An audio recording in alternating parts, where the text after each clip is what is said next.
नमस्कार, मैं रचना शर्मा चढ़ती कला टाइम टीवी देख रहे सभी दर्शकों का स्वागत करती हूं। आप देख रहे हैं हरियाणा के विशेष समाचार। हरियाणा विधानसभा के मानसून सत्र के दौरान सदन में पिछले सत्र की अवधि से इस अवधि के अंतराल में मृत्यु को प्राप्त हुए महान विभूतियों, स्वतंत्रता सेनानी और शहीद जवानों के सम्मान में शोक प्रस्ताव पढ़े गए और शोक संतप्त परिजनों के सदस्यों के प्रति हार्दिक संवेदना व्यक्त की गई। हरियाणा विधानसभा के मानसून सत्र के पहले दिन सबसे पहले सदन के नेता मुख्यमंत्री मनोहर लाल ने शोक प्रस्ताव पढ़े। इनके अलावा विधानसभा अध्यक्ष ज्ञानचंद गुप्ता और विपक्ष के नेता भूपेंद्र सिंह हुड्डा ने भी शोक प्रस्ताव पढ़कर अपनी ओर से श्रद्धांजलि दी। विधानसभा अध्यक्ष ने शोक संतप्त परिवारों को सदन की भावना से अवगत कराने का आश्वासन भी दिया। सदन के सभी सदस्यों ने खड़े होकर 2 मिनट का मौन रखा और दिवंगत आत्माओं की शांति के लिए प्रार्थना की। ये सदन इन वीरों की शहादत पर शत शत नमन करता है और शोक संतप्त परिवारों के सदस्यों के प्रति अपनी हार्दिक संवेदना प्रकट करता है। शोक प्रस्ताव 7। ये सदन 2 जून 2023 को उड़ीसा के बालासोर जिले में Bengaluru Howrah superfast express, Coromandel express व एक मालगाड़ी के आपस में टकरा जाने से हुई दुर्घटना में मारे गए यात्रियों के दुखद व असामयिक निधन पर शोक प्रकट करता है। ये सदन दिवंगतों के शोक संतप्त परिवारों के सदस्यों के प्रति अपनी हार्दिक संवेदना प्रकट करता है। शोक प्रस्ताव 8। ये सदन 20 अप्रैल 2023 को जम्मू कश्मीर के पुंछ जिले तथा 5 मई 2023 को राजौरी जिले में हुए आतंकवादी हमलों में शहीद हुए सुरक्षा कर्मियों के दुखद एवं असामयिक निधन पर गहरा शोक प्रकट करता है। ये सदन आतंकवादी घटनाओं की कड़ी निंदा करता है और महान वीरों की शहादत पर शत शत नमन करता है। हरियाणा के मुख्यमंत्री मनोहर लाल ने कहा कि चंद्रयान 3 के चंद्रमा पर सफल लैंडिंग होने से चंद्रमा के दक्षिणी ध्रुव पर पहुंचने वाला भारत दुनिया का पहला देश बन गया है। इसके लिए भारतीय अंतरिक्ष अनुसंधान संगठन के वैज्ञानिक बधाई के पात्र हैं। प्रधानमंत्री नरेंद्र मोदी के नेतृत्व में देश ने एक नया कीर्तिमान स्थापित कर इतिहास रचा है। इस ऐतिहासिक मिशन में हरियाणा का भी महत्वपूर्ण योगदान रहा है। मुख्यमंत्री मनोहर लाल ने हरियाणा विधानसभा के मानसून सत्र के पहले दिन चंद्रयान 3 की सफल लैंडिंग होने पर सदन में विशेष प्रस्ताव पेश करते हुए कहा कि भारतीय अंतरिक्ष अनुसंधान संगठन के वैज्ञानिक बधाई के पात्र हैं। वहीं प्रस्ताव का विपक्ष ने भी समर्थन किया और मिशन की सफलता के लिए बधाई दी। मुख्यमंत्री ने कहा कि इस ऐतिहासिक मिशन के सफल होने से देश में हर्ष और उल्लास का वातावरण है। हमारे वैज्ञानिकों के कौशल, साहस और बुद्धिमत्ता के बल पर ही हम इस उपलब्धि को प्राप्त करने में सफल हुए हैं। यह सफलता इस बात का प्रमाण है कि भारत का ज्ञान विज्ञान फिर से दुनिया पर अपना परचम फहरा रहा है। आज प्राचीन काल के हमारे वैज्ञानिकों बोधायन, भास्कराचार्य, वराहमिहिर,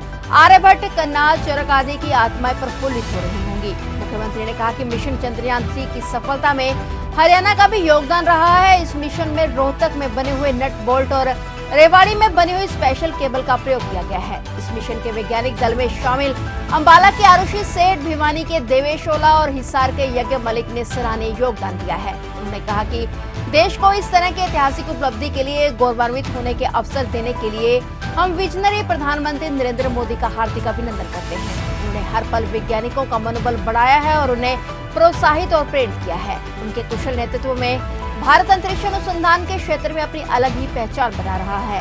यह आत्मनिर्भर भारत के निर्माण की दिशा में एक महत्वपूर्ण उपलब्धि है। माननीय अध्यक्ष महोदय, विधानसभा का ये मानसून सत्र शुरू होने से 2 दिन पहले ही भारत ने चांद पर चंद्रयान 3 उतारकर मानव इतिहास की बड़ी उपलब्धि प्राप्त की है।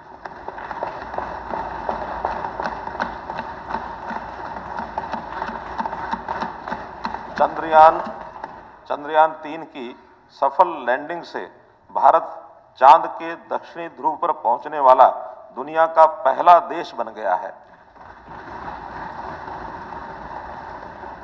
इस महान उपलब्धि पर देश भर में हर्ष और उल्लास का वातावरण है। साथ ही ये सदन भी गर्व और गौरव का अनुभव कर रहा है। हम सब अपने सभी वैज्ञानिकों और विशेष रूप से भारतीय अंतरिक्ष अनुसंधान संगठन यानी इसरो को हार्दिक बधाई देते हैं। हमारे महान वैज्ञानिकों के कौशल, साहस और बुद्धिमत्ता के बल पर ही भारत आकाश से भी ऊंची इस उपलब्धि को प्राप्त करने में सफल हुआ है। ये सफलता इस बात का प्रमाण है कि भारत का ज्ञान विज्ञान फिर से दुनिया पर अपना परचम फहरा रहा है। आज प्राचीन काल के हमारे वैज्ञानिकों बौधायन, भास्कराचार्य, वराहमिहिर, आर्यभट्ट, कणाद, चर्क आदि की आत्माएं प्रफुल्लित हो रही होंगी। हमारे लिए ये और भी गर्व की बात है कि चंद्रयान 3 की सफलता में हरियाणा का भी महत्वपूर्ण योगदान है। इसमें रोहतक में बने नट बोल्ट और रेवाड़ी में बनी स्पेशल केबल का प्रयोग किया गया है। इस मिशन के वैज्ञानिक दल में शामिल अंबाला की आरुषि सेठ, भिवानी के देवेश ओला और हिसार के यज्ञ मलिक ने सराहनीय योगदान दिया है। देश को इस तरह की ऐतिहासिक उपलब्धि के लिए गौरवान्वित होने का अवसर देने के लिए हम विजनरी प्रधानमंत्री श्री नरेंद्र मोदी जी का हार्दिक अभिनंदन करते हैं। उन्होंने हर पल वैज्ञानिकों का मनोबल बढ़ाया है, उन्हें प्रोत्साहित व प्रेरित किया है। उनके कुशल नेतृत्व में भारत अंतरिक्ष अनुसंधान के क्षेत्र में अपनी अलग ही पहचान बना रहा है। ये आत्मनिर्भर भारत के निर्माण की दिशा में एक महत्वपूर्ण उपलब्धि है। हम अपने वैज्ञानिकों की मेहनत, समर्पण और मेधा की पुनः सराहना करते हैं और भविष्य के लिए शुभकामनाएं देते हैं। धन्यवाद। जय हिंद। माननीय सदस्यगण, जो अभी माननीय मुख्यमंत्री जी ने प्रस्ताव पढ़ा है, इसरो के वैज्ञानिकों और द्वारा चंद्रयान 3 की चंद्रमा पर सफल लैंडिंग की गई है, उसके लिए यह सदन सभी वैज्ञानिकों को, उनकी टीम को एवं देशवासियों को इसके लिए बधाई देता है।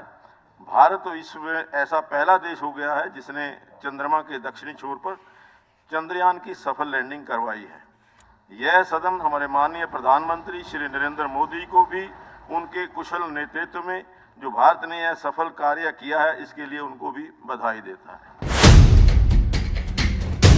मुख्यमंत्री मनोहर लाल ने 2011 में कांग्रेस शासन के दौरान गरीबी रेखा से नीचे कार्ड जारी करने में अनियमितताओं के उजागर करते हुए खुलासा किया कि कांग्रेस शासन के दौरान महंगे आवासों में रहने वाले व्यक्तियों को गलत तरीके से बीपीएल कार्ड आवंटित किए गए थे। ऐसे लगभग 50 लोगों के नाम उस समय अखबारों में छपे थे। सीएम ने हरियाणा विधानसभा के मानसून सत्र के पहले दिन विपक्ष के कुछ सदस्यों द्वारा उठाए गए परिवार पहचान पत्र से संबंधित मुद्दे का जवाब देते हुए कहा कि कांग्रेस शासन के दौरान महंगे आवासों में रहने वाले व्यक्तियों को गलत तरीके से बीपीएल कार्ड आवंटित किए गए थे। मुख्यमंत्री ने जनहित और पात्र लाभार्थियों को लाभ देने के लिए वर्तमान राज्य सरकार द्वारा उठाए गए सुधारात्मक उपायों की भी जानकारी दी। उन्होंने बताया कि वर्तमान राज्य सरकार के कार्यकाल में परिवार पहचान पत्र के डाटा के माध्यम से जनवरी 2023 के दौरान 12.5 लाख नए राशन कार्ड बनाए गए हैं। यदि कोई व्यक्ति गलत तरीके से लाभ ले रहा है तो उनको नाम काटने का भी प्रावधान सरकार ने किया है। परिवार पहचान पत्र से संबंधित किसी भी विसंगति के संबंध में मुख्यमंत्री ने सदन को आश्वासन दिया कि संबंधित विभाग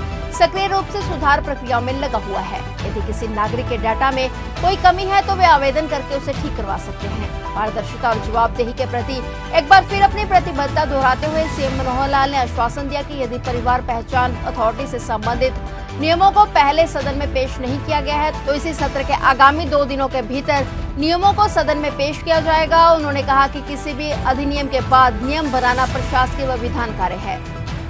कांग्रेस के शासन के समय ऑन रिकॉर्ड डेट तो मैं भी नहीं बता सकता, लेकिन रोहतक के 50 लोगों की लिस्ट अखबार में छपी जो बीपीएल का कार्ड बनवाए हुए थे। जब अखबार में छपी अगले दिन धड़ाधड़ इन लोगों ने बीपीएल कार्ड कटवाए। जिनकी कोठियां थी, जिनकी कारें थी, उन लोगों ने बीपीएल के कार्ड बनवाए। शर्मा नीचे इनको बताते हुए हमने तो आने के बाद 12.5 लाख नए राशन कार्ड बनाए।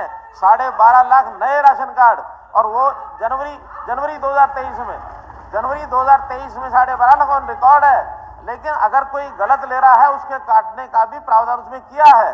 हाँ, आज भी अगर कुछ गलतियां हैं तो अप्लाई करके उसको ठीक करा सकते हैं, पूरा प्रावधान उसमें। अध्यक्ष महोदय, मैं विश्वास दिलाता हूं सदन को कि इसी सेशन के जो अगले 2 दिन हैं उसमें सारे रूल्स ले डाउन कर देंगे। फिलहाल हरियाणा के विशेष समाचारों में इतना ही, और नए समाचारों के साथ फिर से हाजिर होंगे। तब तक के लिए देखते रहिए चढ़ती कला टाइम टीवी।